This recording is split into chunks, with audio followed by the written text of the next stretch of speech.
Welcome, everyone. UFC 324 pre-show. Andy and Jan joining you guys for the first time we're doing this, but we're going to be here every single UFC show. Jim is going to join us. And basically, we're just going to talk some of the happenings, some of the things leading up to UFC. But more importantly, this is a chance to ask any questions you have. All access clients, ask away. We'll recap kind of our records and what's been going well, what hasn't been going well. So it's just a jam-packed half hour of everything. So put your questions in the chat.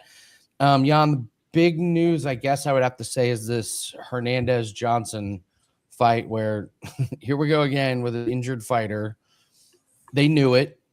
They tried to work it through. And then all of a sudden the line, you got a guy opened at like minus 200, minus 300. Now all of a sudden it's even money. So everyone knew what was getting ready to happen and they pulled the fight. I got to be honest. I get it from both sides. I get you're a fighter, you fight and you fight injured. Like that's what these guys are paid to do. Their livelihoods depend on them going into the octagon. So I totally get it, but I also get them pulling the fight. And honestly, I think it was the right move. What do you think? Yeah, and obviously, I don't think anyone would have expected Smotherman to fight today. If that's a good point. There is a line on who we send into the octagon, I think. But yeah, being hurt and being hurt are two different things. So that's sort of where I'm at with it. Well, let's talk about this main event here.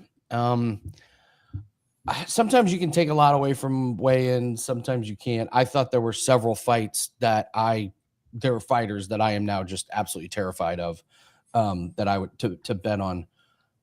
I didn't like what I saw from Gaethje. There's something body language wise. He seems distracted talking about fighter pay. This doesn't seem like a guy who's ready for the title. I don't know. I don't think it's a guy. Yeah, I just don't think it's a guy that's ready for Paddy and all of the tools that Paddy has. And Paddy can get in your head sometimes. And like you say, I think Gaethje's in his own head anyway. There's talk of him sort of stepping away from this entirely. It's yeah. You don't want to be going up against Paddy when your head's elsewhere, I think. Yeah, the line is, I'm looking at DraftKings right now, minus 238. So not a lot of, action on it. I am kind of surprised at some of these unders. The 2.5 is minus 115. I don't think this goes the distance, but if you're, if you've got DraftKings and you're looking for something you want the fight to go a little bit more, fight to start round 5. No is minus 235. Seems like a pretty good parlay piece for me. I just don't see this fight going the distance. Yeah, I'm with you. Paddy's either going to submit him or Gaethje's going to knock him out early. I just don't see how this gets to 4 or 5. Yeah, let absolutely. The distance. We'll move to. Okay, Sean O'Malley's another one I'm out on after seeing that. Whenever these guys get on the scales and they're told to flex and they just kind of hold their arms there, it doesn't look good. And then I wanted to see some fire in his interview. And he just just complete ho-hum, doesn't seem engaged, locked in. He's got a million things going on outside of, the octagon. And honestly, if you're someone like him, are you really that motivated to go to war in your training when you got Lamborghinis and you're the most hyped guy. You've been there, you've done that, you've gotten your flowers, and now it's time to move on.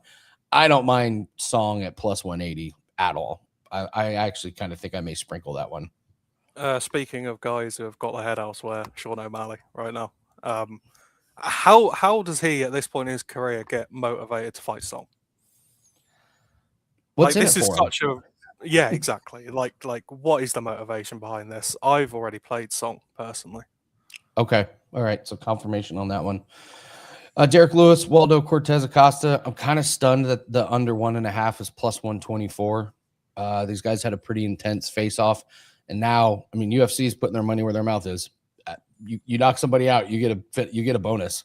It doesn't matter if it's fight of the night, performance of the night. You get a finish. So. Plus money, is pretty good. What was the round prop on to start round 3 on the no is minus 130. I just don't you see violence in this one? 100%. Apparently, Lewis said some stuff about Acosta's mum. I saw this. So I think he's going to go in there and try and take someone's head off, to be honest.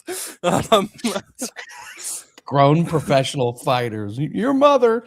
But I think that's the exact sort of stuff I want to hear when I'm playing an under. I want it to be a bit personal, man. Like I want them to have a reason to go and rough it. Yeah. Line move on of play, I don't really understand. Natalia Silva, money has come in on Rose. I don't really understand this. I mean, Natalia Silva was minus 420. Now she's down to minus 310. Doesn't seem to be any sort of injury. Did Rose? I didn't think Rose was like towering over her at face-offs. I really didn't see anything that would warrant a move like this. Much to do about nothing, or are we missing something? I don't think so. Okay. I'm certainly not concerned. I mean, Silva's the side for me, and Silva continues to be the side for me, really. Gene Silva, I got to say, for all of his antics, we all need to be grateful that he's in our lives, because any card he's on, he just makes interesting. It's just entertaining. He's a complete lunatic, sobbing at the belt. All the antics in the world. He's still minus 218. You buy into this fighting nerds thing? Well, I know Jim's got a lot to say about fighting nerds right now. For me, this might be fight of the night. I think Arnold Allen has every single chance of winning this. I do too. I also think this is a live bet spot if I've ever seen one. Like this to me screams like you see that Gene Silva's way too like out of control, then I think you're firing. So yeah, I think I'm with you. Umar minus 1600. Any interest? Yeah. Do I even need to say anything about these these next two? I think yeah, Figueiredo. All right. Yeah, we don't need to waste your time talking about Gaethje. Yeah. So all right. Moving on to Gaethje Pulev. Krylov and Bukauskas. Krylov was one that I thought looked awful at weigh-ins and face-offs. He looks like he's aged like 3 years since his last fight. Like he just looks really, really old. So hey Jim, what's up, buddy? Hey guys. Hello, buddy. Jim, you noticed the same thing. You called me last night. Jim says Krylov looked like dust. I thought it was a good adjective. It's pretty good. I will just tell you, I went to the casino today to get more of Modestas Bukauskas and unders. That will be the fight that I probably have the most exposure. I just see Bukauskas rolling through this guy, just rolling through him. So yeah, Bukauskas is definitely the side for me as well. I would say the guy I was worried about the most was Alex Perez after face-offs and weigh-ins. Like Jim, he was like limping around. He was limping. He looked way softer than usual. Looked not happy, just not enthused. I mean, the guy should be thanking his lucky stars he's still getting fights in the UFC. You should be happy as happy could be. And he just looked like he didn't want to be there. And that's one of the big things we've talked about doing is the people that don't want to be in a cage fight, we have to bet against them. And the ones that are too happy to be there, we have to bet against them as well. But that's kind of the mentality on that pick there. So I think it's Charles Johnson. The only thing that's giving me pause on going heavier on Charles is the fact that he brought his daughter up on stage with him. That is another thing that tells me you're not focused. I don't care about the haircut. That's not a haircut theory or any of that stuff because that's what he does every time. He always has something funky going on. So making a bigger deal about his haircut versus him bringing his daughter up on stage, we've seen that daughter thing kind of play out. Bringing your family to the fight is a very, very hard thing to do. So, but the bad look of Perez still has me on the Johnson side. For those of you that have not watched us before, we use a lot of outside things that we think the books don't take. Well, we know the books don't take into account, but yes, bringing your family up on stage does not have a really good track record. But neither does missing weight and looking like shit, like Alex Perez. That doesn't have a very good track record either. And yet, money came in on Perez. I would not be surprised if money comes back on Charles Johnson. This smells like a buy on Perez to get a better line and then a comeback on Johnson. I wouldn't. If you're going to bet Johnson, I would actually do it now because I wouldn't be surprised if Johnson gets hit pretty hard. I do not understand this line at all. I did take a stab on Johnson by finish just because Alex Perez in his losses gets finished at this age and condition. And if he's compromised, that number on Johnson by finish could look really nice by the end of this fight. Normally when we see kind of a little bit of a size discrepancy at weigh-ins, we're kind of surprised by like you see a line move. This Hokett Freeman is a little bit bigger. Hokett comes in undersized at this weight division. It's on purpose. He's faster and he's just got the technique and the strength to wrestle. But money came in on Hokett despite him looking a little bit like smaller than Freeman. I was surprised by that line move, but I'm happy. I'm happy to see that line move because I just don't buy Denzel Freeman. I don't know if either of you guys do. Go ahead, John.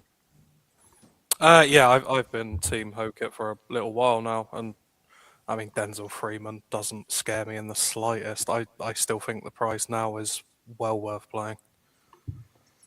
My favorite part of that lead-in was on the weigh-ins when the announcers could not help but mention that Denzel Freeman is a word for word, fantastic wrestler because he has a Greco-Roman background. I dare anybody to say who the most recent dominant Greco-Roman fighter was. I would have to go back to Randy Couture as the last dominant Greco-Roman wrestling. Freestyle wrestling got that right out of the UFC, and now we're on to Dagestani wrestling already. So we're 2 wrestling styles away from Greco-Roman being the wrestling in MMA. And a ton of money came in on Ty Miller. This guy's already up to minus 550 against Adam Fugit. I so wanted to take an under on this one, but then they were just laughing and yucking it up. And you do have a very experienced Fugit here. So over 1.5 is minus 180. Jim, you and I really like Ty Miller coming off a contender series. He's long. He's strong. It's really just about the experience. He's got 6 professional fights. Fugit has 15 of them. So talent-wise, it's Ty Miller. I don't know. Does the under interest you at all, Jim? Well, it very much interests me, and I'm going to try to do my best sales pitch for an under. I don't know about the 1.5, but again, everyone's juice tolerance is different. Just a highlight on this one as well was, again, just to prove my point, like we said on our breakdown video, that MMA fighters turn analysts, and analysts are horrible at picking fights and knowing even what's going on. It's an entertaining factor because all they could do was rave about how big Fugit is and how he's a real problem at the size. And then when they face off, Michael Bisping sounds as stunned as anybody that Ty Miller's bigger. And it's like, did you look into this fight at all, or were you handed a piece of paper telling you what to talk about? Please do not get suckered into the ESPN, well, it used to be ESPN, the UFC panel swaying you one way or the other. I think it is Ty Miller, and I think it is Ty Miller by finish, especially after seeing face-offs. My big problem with Fugit is that he does not move his head. And he doesn't move his head when he's striking. It's not so much defensively, but he will leave himself wide open down the center. When you have a guy as big as Ty Miller and they're going to throw straight shots, if you don't have good side-to-side movement, and Jan, you can attest to this because this rings true into our boxing department, if you cannot have good head movement against a guy with length, you are in trouble. So if Fugit does not move his head, Ty Miller's straight shots are going to be there all night. And at that point, I think it's a matter of time before he gets caught with one and the ref stepped in to kick off this Paramount card. Lauren says Silva by KO. Which Silva? Natalia or Gene? Which Silva are you going? I'm assuming it's Gene, but let us know in the chat. So thanks very much for joining us, guys. First one, we will be here to talk about everything.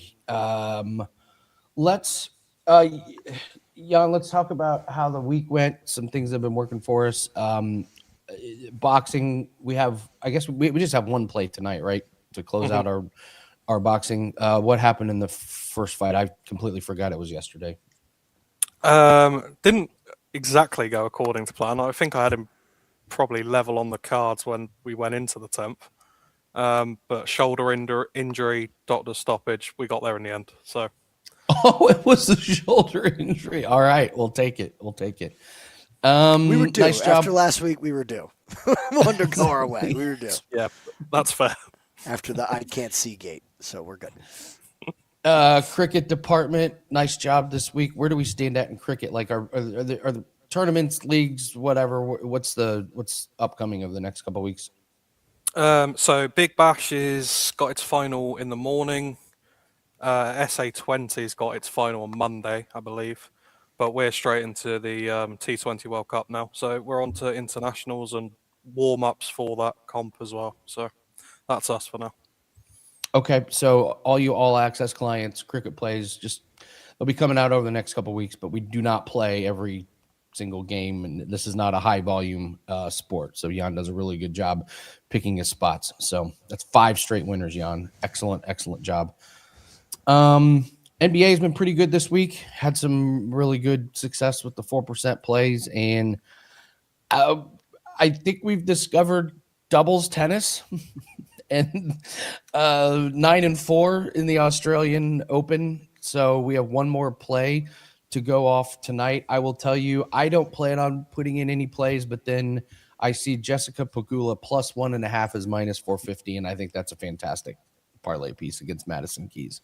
So just need her to win one set. But yeah, so far things have been going really, really good. So we found these doubles team that they're double specialists, and when they go up against teams that are just thrown together, just taking them to win 2-0 has been I've literally been just staying up watching doubles. I've never watched doubles tennis.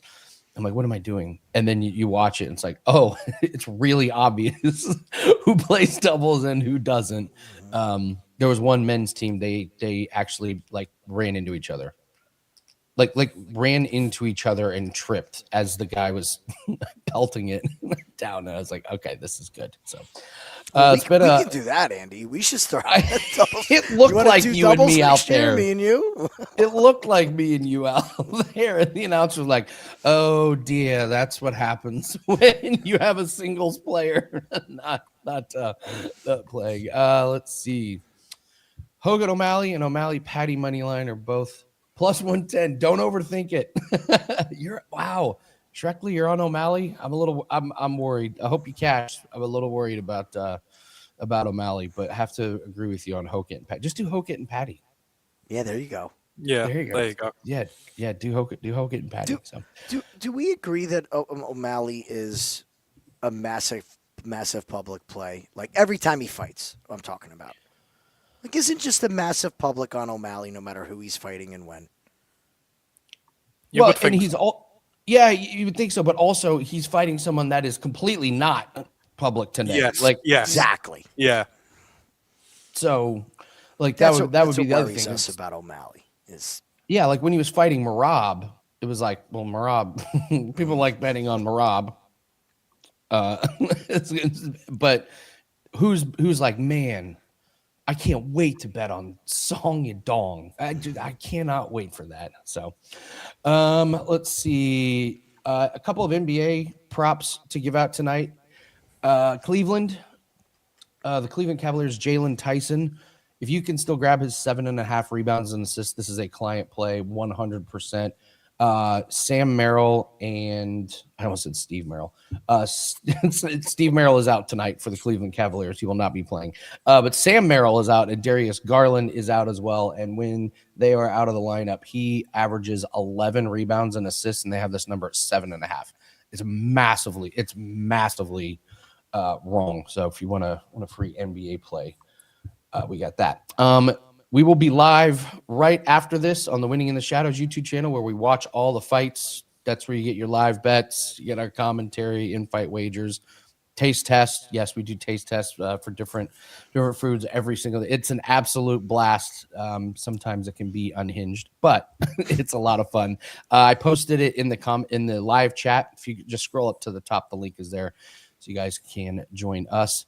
And yeah, let's just go over how our week went. We said when we, wanted to do this show, we wanted to talk about, what are our results and what are we betting? And honestly, guys, it could not be going better. Like, this record is stupid. 28-11 for 50 units over the last 7 days. Like, I would love to sit here and brag, and I am going to brag because the three of us have been doing like really, really good work. So good that Wager Talk, Johnny gave us this promo code Lang25. It gets 25% off anything.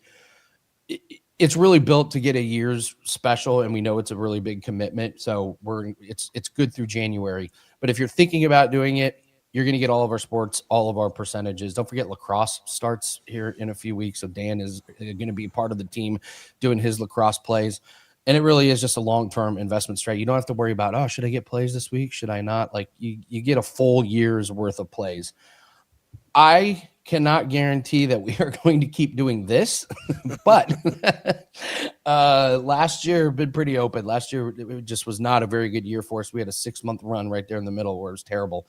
But then once October came, October, November, December, January has just been fantastic. So we're seeing everything good. I guess, Jan, 28-11 at 72%, that's not sustainable. How do we keep it sustainable? This is the magic elixir. If I could figure this one out, like this, how do you figure out how to not fall into regression? Well, this is it. We preach long-term and being sustainable, but I remember what Jim was saying the other day about this is our time of year. All of the sports that we do are coming in now, and sky's the limit for us, honestly. Yeah, really excited. Yeah, golf plays, boxing, UFC is back, so we got a lot of really good things here. Last second check to see if there's any last second line movement. I do not see anything. Jim, have you figured out a way to make money on Umar? I saw that the -7.5 spread was pretty interesting. Is that something you'd recommend? Basically, Umar has to win by finish, or he has to 30-27 him on every single scorecard. That's how the -7.5 would work. Is that? I'm kind of in. I'm kind of in as well. I like that you worded it that way. I'm kind of in. I'm kind of in. The one thing that's giving me pause is how huggy, respectful they were at face-offs, and it is, Khabib's team against a former decorated champion in Figueiredo. But in looking at the face-offs and seeing the size difference, I keep going back to inside the distance. I keep going back to it. I keep coming back to what is going to happen in round three when he hasn't slowed down. And Dig is, I can't even speak right now. Figueiredo is dying from cardio because of this bigger man manhandling him. I think the submission is going to be there. However, if I'm thinking round 3, that kind of takes me off the 2.5. Do you just go inside the distance? Do you go fight doesn't go and cover both sides? It's a question of where do we go with this. I know a lot of people are bullish on the decision. Umar's plus money. That's what I'm saying. This is the man that everybody said beat Merab if he just didn't shoot a takedown. So what should he do to Figueiredo? He should finish him. If you are the rightful champion, and like we had spoke before, the belt is open. The belt is open. It is no more Merab on top. It is now or never. And do not think that the Nurmagomedov camp does not know that, because he's just the kryptonite of their wrestling, because he is what he is. So I think we're wide open here to where if he gets this big finish and cements himself as the number one contender, and just Jan, you watch Wayne's, Fig looked to me like he was just completely checked out of this fight. What did you make of it? Yeah, he was the one that I took away from the weigh-ins. Oh, okay. And that's with Cameron Smotherman doing what he did. Fig look worse than Cameron Smotherman. I thought he looked so bad. on the scales. I'm gonna have to find a way to play this. But Jim's right. How do you play this? There's so many options. Yeah. I look at this fight and it just screams why to me. Yeah. Why? Is it because Corey's out? Like, wouldn't you think Corey would have been the next one? He's taking a break. You're bringing Fig in? Really? It's a weird matchup for Fig to take. Off a split decision. Oh yeah, I'll take you, Mark. With was it Montel Jackson? Right, the split. Yeah. I mean, come on, it just doesn't make sense to me. So maybe it is by finish. Yeah. All right, we got our 5% UFC best bet. It's up. It is hammer time. We got a lot of bets attached to that. Three others. So we are locked and loaded on that, and we're going to get out of here, move over to the live stream. Thank you so much for joining us. Every UFC card, remember, join us. What's up, Mark? Thanks, brother. Every UFC card, just put it in your calendar half hour before. We're going to take a look at the last second line movements. We'll go over weigh-ins and such. And UFC is back in our lives on Paramount Plus, and we don't have to deal with the pay-per-views anymore. Hallelujah. It better go well. It better go well tonight. It's going to go well because they're not paying $90 for already, right? Already we're ahead of the game. That's like winning a bet. I'm 1-0. So, all right. Thanks, guys. Appreciate it. Good luck on all your bets. Hope to see you on the live show. Take care, guys.